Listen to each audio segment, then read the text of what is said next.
ทุกคนครับอย่าพากันใส่ชีวิตประมาทหลายเด้อระลึกนึกถึงความตายเอาไว้มั่งมันเป็นสิ่งที่พวกเขาหลีกเลี่ยงบ่ได้หนีบ่ได้จักสิไปหลีกไปหนีไปทางใดบ่พ้นก็แล้วกันการระลึกนึกถึงความตายก็เฮ็ดให้หยุดยั้งความคิดเวลามันอยากได้ของเขาคักๆหรือโมโหโกรธเกลียดคนผู้นั้นผู้นี้เขาไปคักๆมันอยากทำลายกันนะแต่ถ้านึกถึงความตายไปมันก็ก็เฮามันก็แค่นั้นแหละภาษาหากินซ้ำตายนึงบ่มีอิหยังไผสิไปเกินนี้หรอกไผก็บ่อยู่100 ปีพันปีหรอกคิดไปนึกให้มันคมอารมณ์ความโกรธเกลียดเครียดแค้นกันลงมานั่นแหละจังว่าสิ่งที่เฮาหนีบ่พ้นเกิดแล้วก็ต้องแก้เจ็บปวดป่วยสุดท้ายหนีบ่พ้นเลยต้องตายสิ่งที่สิคอยประคองช่วยเหลือเฮาเอาได้ก็คือบุญกุศลที่เฮาเฮ็ดไว้นั่นแหละหาเฮ็ดไว้แต่เรื่อยๆเรื่อยๆเริ่มต้นเดี๋ยวนี้ล่ะถ้าสิว่าเริ่มแต่ใดก็ดีเริ่มแต่เดี๋ยวนี้ล่ะให้การให้ทานก็จะไปหวังผลขอนั่นขอนี่ขอให้ร่ำให้รวยก็บ่ต้องดอกมันพวกเจ้าสิร่ำสิรวยเปิดรวยไปตายนั่นแหละแต่ว่าในศาสตร์นี่ถ้ามันสิรวยก็รวยบ่แห้งอ่ะล่ะเนาะไปก็ดีมีแต่สิหากินไปตายเท่านั้นแหละแล้วก็บ่ต้องไปขอเพื่อศาสตร์หน้าอีกศาสตร์หน้าเกิดมาให้ผู้ขาอย่าทุกข์อย่ายากเด้อให้ร่ำให้รวยก็บ่ต้องไปดอกซ้ำนี่แหละซ้ำเก่านี่แหละเกิดไปแล้วก็ไปเก็บไปป่วยอยู่คือเก่าไปร้อนไปหนาวไปหิวไปย้านฝนตกฟ้าร้องไปย้านฝนย้านลมย้านแผ่นดินถล่มคือเก่านั่นแหละบ่ต่างกันเกิดอันใดก็ดีนั่นแล้วดีบ่ดีตอนนี้อยู่ในกะรียุคบ้านเมืองเริ่มเกิดความวุ่นวายเพราะท่านถึงขั้นยุคสงครามเด้ตอนนี้เฮายังพอประคองใจตัวเองประคองความรู้สึกนึกคิดตัวเองยังแสวงหาที่สงบได้อยู่มันยังแสวงหาที่มีธรรมะที่มีความอบอุ่นที่มีความเมตตาซึ่งพาซึ่งกันและกันยังพอมีสถานที่แบบนี้อยู่คือเฮาเห็นอยู่เดี๋ยวนี้แหละในการต่อไปพุทธศาสนาหรือว่าภิกษุนักบวชเสื่อมจากมรรคผลนิพพานบ่พากันฝึกหัดปฏิบัติเสื่อมลงคำว่าเมตตากรุณาสิถอยลงมาเหมือนกันต่างคนต่างสิใส่เล่ห์เหลี่ยมกลเทตุบายต่างๆนั่นก่อนหลอกลวงทำมาหากินซื่อบ่มีผู้ใดเอาความจริงมาแสดงบ่มีผู้แสดงทำตามความเป็นจริงต่อไปอยู่บ่นานดอกบ่โดนดอกที่เฮาเห็นอยู่นี่ก็เสื่อมถอยหน่อยลงมาหลายละภิกษุนักบวชบ่ฝึกหัดบ่ปฏิบัติตามคำสอนพุทธเจ้ามีแต่กลโกงกลล่วงเล่ห์ต่างๆขายเครื่องรางของขลังพวกเฮาที่ได้ยินได้ฟังว่าผู้นั้นมีของดีมีของดีอันนั้นพวกเฮาได้ยินเป็นตำนานเป็นตำราไปแล้วดิเนาะตายเบิดแล้วอันพวกที่ว่ามีนั่นมีนี่ก็ดีฉะนั้นพยายามสร้างสิ่งที่เฮ็ดให้เฮาเกิดความสงบเย็นใจดีกว่าคือการให้ทานโดยบ่หวังผลในทานบ่มีจิตอุปในผลในทานบ่ได้ไปสังสมบาปจะเกิดเป็นนั่นเป็นนี่เป็นคนรวยเป็นเศรษฐีเกิดเป็นหยังก็ช่างแก่เก็บตายเสมอกันควรทำที่พึ่งทางใจของเจ้าของเอาไว้แน่เฮาบ่อาจสามารถที่ตัดสินใจมาบวชได้ผู้หญิงก็บวชชีหรือว่าปฏิบัติอยู่วัดได้เลยได้ยากผู้ชายก็บวชพระยากก็หาที่พึ่งที่ระลึกคิดถึงเอาไว้แน่คำสอนพระพุทธเจ้าอนิจจังทุกขังอนัตตาคือหยังทุกนี่คือทุกหยังทุกกับการเข้าไปยึดในร่างกายบ่อยากให้มันเจ็บบ่ให้มันปวดบ่อยากให้มันป่วยบ่ให้หิวบ่ให้ร้อนบ่ให้หนาวบ่ให้ชราภาพแล้วก็บ่ให้ตายนี่มันก็ทุกข์ในร่างกายอันนี้ทุกข์ทั้งในทุกข์2อย่าง กายกับใจใจก็คืออยากนั่นเองทุกข์กับตัวอยากนี่นั่นแหละลองเอาคำสอนพระพุทธเจ้าไปเป็นที่ระลึกบางคนก็อาจจะเป็นภาวนาพุทโธหรือนะโมตัสสะหรือบทใดบทหนึ่งเป็นเครื่องระลึกนึกถึง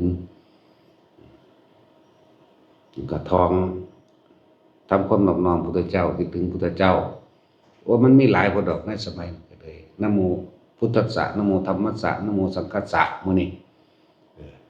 ได้ทั้งนั้นหรือนะมัตถุพุทธานังนะมัตถุโพธิยาเป็นเครื่องระลึกนึกถึงเป็นคำบริกรรมเป็นเครื่องอยู่ของใจของความคิดเฮาเองเป็นที่คิดถึงเวลาสิตายมาถ้าคนบ่ฝึกหัดไว้ก็เดี๋ยวนี้เอิ้นหาลูกเอิ้นหาหลานเอิ้นหาญาติเอิ้นหาพ่อหาแม่ขนาด8 90หรือ100ก็เอิ้นหาพ่อหาแม่เด้อีแม่เอ้ยช่วยข่อยแหน่ข่อยปวดว่าแต่ของก็เลยแม่ไปแล้วเด้นี่เนาะจักสิไปพึ่งไปอีกเอิ้นหาแม่หาพ่อหาปู่เขาตายเบิดแล้วนั่นก็เลยแต่ของก็สิ90หรือ100ก็ค่อยแห้งแล้วสิเอาผู้ใดมาซอยก็บ่ซอยเจ้าของเองเนาะนั่นแหละถ้าระลึกนึกถึงพ่อแม่ก็เวลามาทำบุญให้ทานสวดมนต์ภาวนาก็อุทิศบุญให้เพิ่นเอาตัวสำหรับผู้พ่อแม่ตายแล้วก็ดีถ้าบ่ทันตายก็พาเข้าวัดถ้าเพิ่นบ่เข้าก็เปิดธรรมะอันนี้ล่ะยัดเยียดเข้าไปในหูเพิ่นน่ะเพิ่นไปบ่เป็นแล้วล่ะแต่สุดท้ายล่ะที่พึ่งเฮาสิเหลือแต่ความคิดของเฮานั่นเด้ว่าสิตายจากร่างกายนี่บังคับบ่ได้แล้วมีแต่สิไปทางตายสิเหลือแต่ความคิดเฮาสิคิดถึงผู้นั้นผู้นี้ตัวคิดของพวกเจ้านั่นแหละมันสิพาพวกเจ้าเกิดจักบ่ความคิดนี่ได้พาเกิดนั่นแล้วพวกเจ้าเวลาทุกข์คักๆเวลาบ่สบายใจกังวลเรื่องนั้นแม่นหยังสั่นพาพวกเจ้าบ่สบายใจความคิดนี่เด้คิดเรื่องนั้นเรื่องนี้แล้วบ่ได้ดังใจนี่สูญได้บัดโมโหได้บัดเป็นน้ำอินนั่นเป็นน้ำอินนี่บักนั่นบักนี่ไปคิดน้ำหลานติดยาติดเหล้าคิดน้ำลูกติดเหล้าติดยาคิดน้ำเขาแม่นบ่ติดก็สร้างคิดน้ำเขาอยากให้มันมีการมีงานมั่นคงมีหลักมีฐาน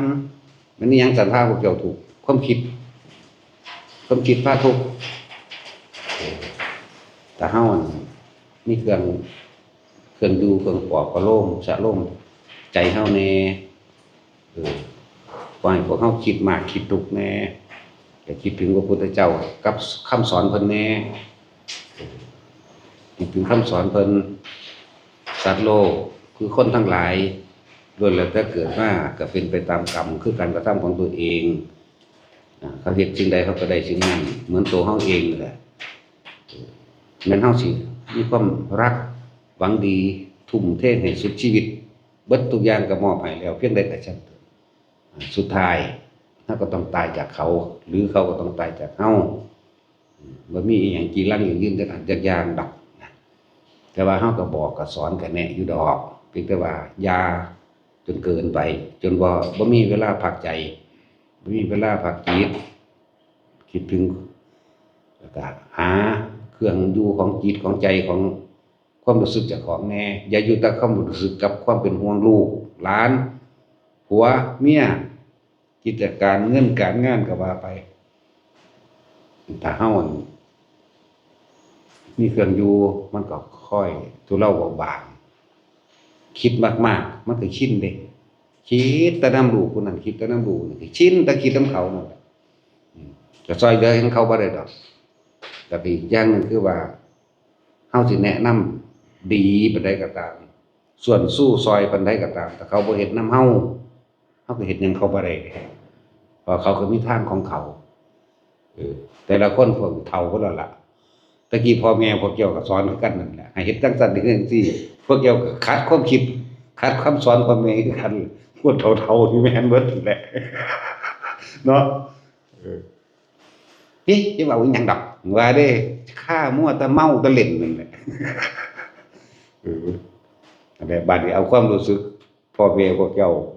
มาใส่พวกเจ้าเด้อบัดนี้เพราะพวกเจ้าเป็นพ่อแม่แล้วเป็นตาแล้วเป็นยายแล้วเป็นปู่แล้ว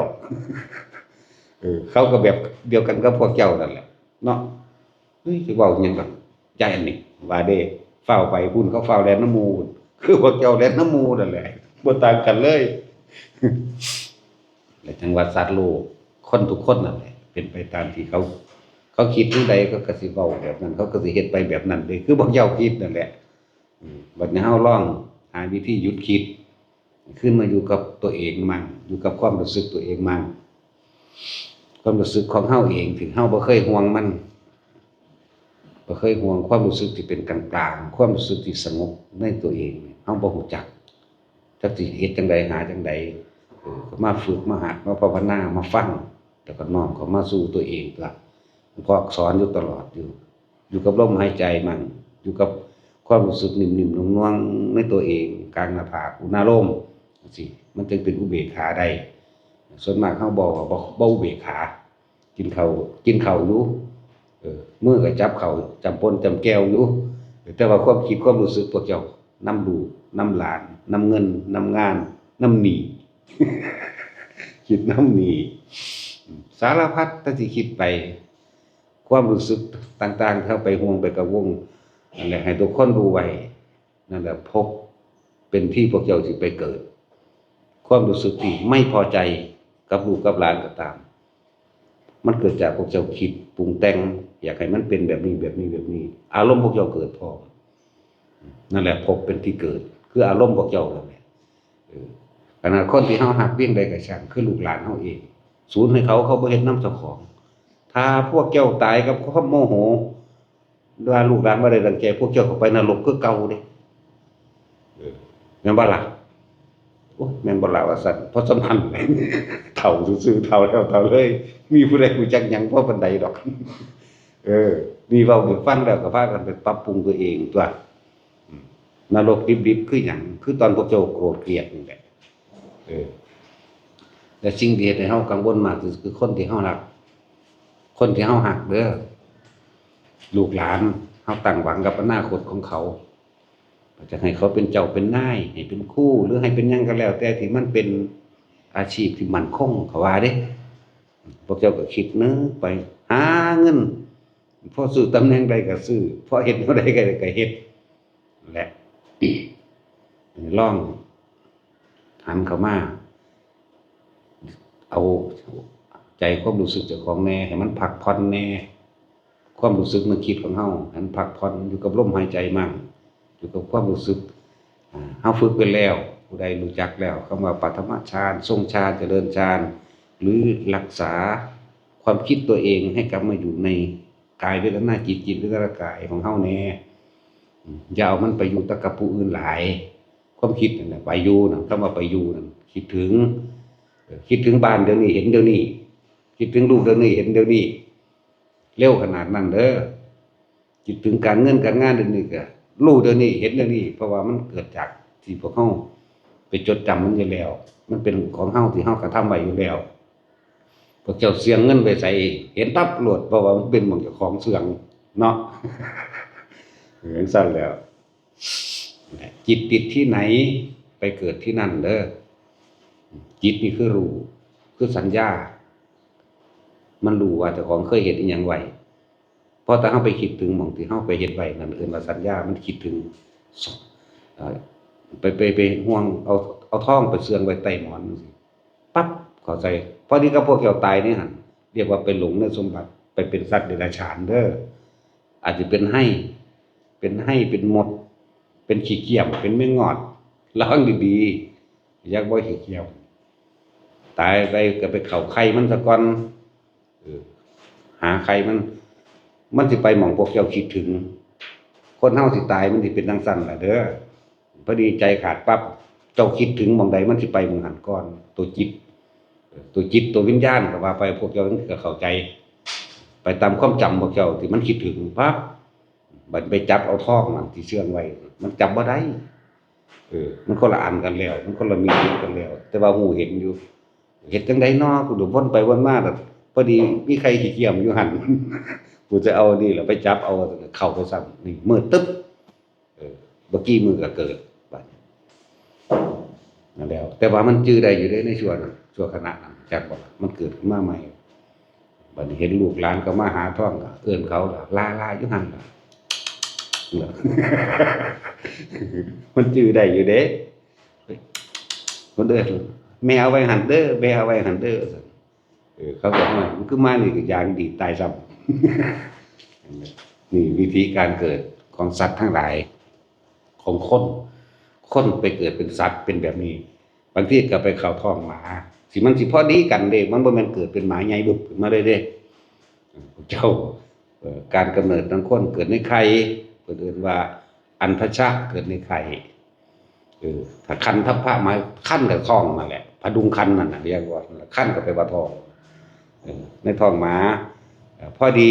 ธาตุสี่มันบริบูรณ์กันแล้วในใน7มื้อนี่ ใน7มื้อก็จุติเข้าจุติตายจากมนุษย์แล้วไปปฏิสนธิวิญญาณกับธาตุวัตถุดินน้ำไฟลมในท้องสัตว์อันใดกับท้องหมานั่นท้องงัวนั่นควายนั่นอันใดที่เกิดในครรภ์อันตชะก็ไปจุติเกิดในไข่ซะก่อนวัดก็ไปในไข่ซะก่อนส่วนให้นี่มันอยู่ช่วง 2-3 วินาทีนึงเด้อเกิดเป็นให้เนี่ยเอาดีๆพวกเจ้าไปห่วงผ้าห่วงแพร่พวกเจ้าดีๆโลดผ้าไหมนั่นกูงามๆแล้วมาอ้างกัน พอดีหัวใจวายสักแงกๆตายเดี๋ยวนั้นไปเป็นให้เด้อ3 วินาทีให้น่ะอายุมันยาวที่สุดก็7 มื้อแล้วนั่นนั่นแหละนี่คือวิธีการเกิดก็คือความคิดของพวกเฮาที่คิดไปถึงสิ่งนั้นบุคคลนั้นถ้าไปคิดถึงลูกถึงหลานปานนี้อารมณ์สิเป็นตัวแบ่งแยกหลงไหลในลูกหลานว่าลูกหลานเก่งซั่นจังซี่เดรัจฉานเด้อสิบอกให้เด้อเรียกว่าหลงไหลในสมบัติมี2อย่างสมบัติที่มีวิญญาณและไม่มีวิญญาณลูกหลานก็ว่าสมบัติของเองล่ะสัตว์เลี้ยงต่างๆก็ว่าสมบัติที่มีวิญญาณสัตว์เลี้ยงของเฮาเองน่ะบ่ได้เลี้ยงหมาบ่ได้เลี้ยงแมวเลี้ยงนกไปเลี้ยงปลาไปเลี้ยงของหยังก็ว่าไปนี่เอิ้นว่าสมบัติที่มีวิญญาณส่วนมากมันสิไปเกิดนำพวกนั้นสมบัติที่ไม่มีวิญญาณคือทองคือเงินคือบาทต้นไม้หรือเลือดส่วนใดหน้าต่างๆนี่พวกเจ้าคิดไปถึงจุดใดก็ช่างปริใจขาดกับการคิดไปนั่นแหละพบมันสิเกิดได้บาดไปเกิดตามอารมณ์ถ้าโกรธมันบ่แม่นได้ว่ามันสิไปบุญบ่แม่นได้ว่ามันมีที่ตั้งซะก่อนสมมุติว่าไปคิดถึงบ้านแต่ว่าบ่พอใจบ้านนี่กูสร้างมาแท้ๆมึงมาแย่งเอาของกูไปโกรธเกลียดเขาตัวนี้สิพัดปุ๊บไปทางใหม่นรกไปโลภหวงของนั่นนี่อันนั้นกูก็บ่ให้อันนี้กูก็บ่ให้ผู้นั้นผู้นี้วึบไปตกลงสู่เปรตนั่นพวกนี้เรียกว่าโอปาติกะนี่คืออุบัติขึ้นเลยเกิดใหญ่เลยได้พวกนี้นี่กำเนิด4อย่างอันทชะตายจากนี้แล้วก็เข้าไปปฏิสนธิวิญญาณอยู่ในไข่ซะก่อนพวกนี้ก็รอการเบาะออกมาคันทัพพะหมายถึงในคันในท้องว่าคันทัพพะนั่นแหละก็เข้าท้องหมาก็ได้ท้องคนก็ได้นี่ต่างหากโอปาติกะอุบัติขึ้นเลยใหญ่เลยผู้ใดตายตอนนี้ก็เป็นแบบนี้เลยพวกเปรตพวกสัตว์นรกอยากว่าล่ะ หรือเทวดาโอ้อยากอยู่ได้สิเป็นเทวดาส่วนมากบ่ค่อยเป็นดอกเนาะพวกเทวดานี่ก็เกิดใหญ่เลยพรหมโลกผู้นี้เกิดใหญ่เลยแล้วสังเสชะนี่ระวังดีๆพวกใดมกมุ่นคุณนัวลุ่มหลงในอันนั้นอันนี้นะพวกเจ้ารู้จักว่าไส้เดือน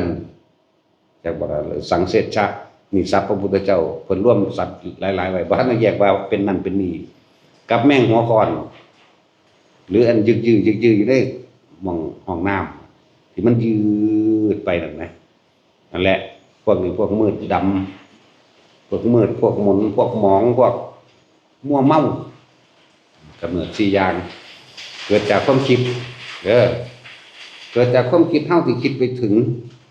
สิ่งใดสิ่งหนึ่งแต่พอเกิดเป็นอารมณ์แบบใดอารมณ์โกรธนรกอารมณ์โลภเปรตอารมณ์หลงเดรัจฉานถ้าเกิดทั้งดีแน่ก็ไปสวรรค์ถ้าผู้ใดตายฆ่าภาวนานี่ก็ใครแน่ได้ไปสวรรค์อยู่ดิจากพวกเราพุทโธแงกตายตั้งคุณไปหูเมื่ออยู่เทวดาถ้าผู้ใดทรงชาติจะเริ่มชาติแน่ไปเป็นพรหมและหาเครื่องอยู่เอาไว้มั่งคำว่าเครื่องอยู่ก็คือเครื่องคิดถึงนี่แหละ จังสิเข้าใจสบายวิหารธรรมมันยังปุ๊บ แต่เว้าพื้นกันจังถนัดนั่นแหละก็จุ่มๆกันอยู่หนังคัก ควักผู้นั้นควักผู้นี้โลดพอพื้นกันมันเป็นหยังดอกแล้วดีที่ฟังเป็นนรกกันน่ะภาวนาถ้าคิดถึงพระคิดถึงพระสงฆ์ก็สร้างพระพุทธรูปก็ตาม หรือคิดถึงจากกราบพระหรือสวดมนต์บทใดบทหนึ่งที่บริกรรมเอาไว้ไปทางสวรรค์เบิดคนตายในชาติทรงชาติก็ตามจังไปอุโมโลกพวกนี้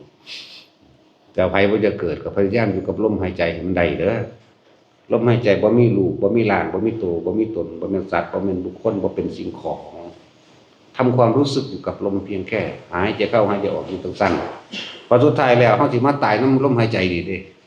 ตั้งแต่เกิดอยู่ได้ก็เพราะว่าลมหายใจปฏิตายก็เพราะว่าเบิดลมหายใจนี่นึงเด้บัดฝึกตัวเองไว้มั่งสอนซุมื้อละบ่ได้ด่าอยู่ว่าซั่น ก็ยังบ่ฟังอยู่ตั้งแต่ตื่นขึ้นจนเท่านอนหลับคิดทั้งบ่นั้นคิดทั้งบ่ดีไปหาผู้นั้นไปหาผู้นี้คิดแต่นำเงินนำงานแต่ว่าบ่เคยคิดถึงความตายความตายแล้วก็กลับมาสู่ลมหายใจจึงจะไกลประตูพระนิพพานจักว่าอยู่กับลมเด้อผู้ใดบ่ทันได้เป็นก็มาฝึกเอาตัวหลวงพ่อฝึกให้2นาที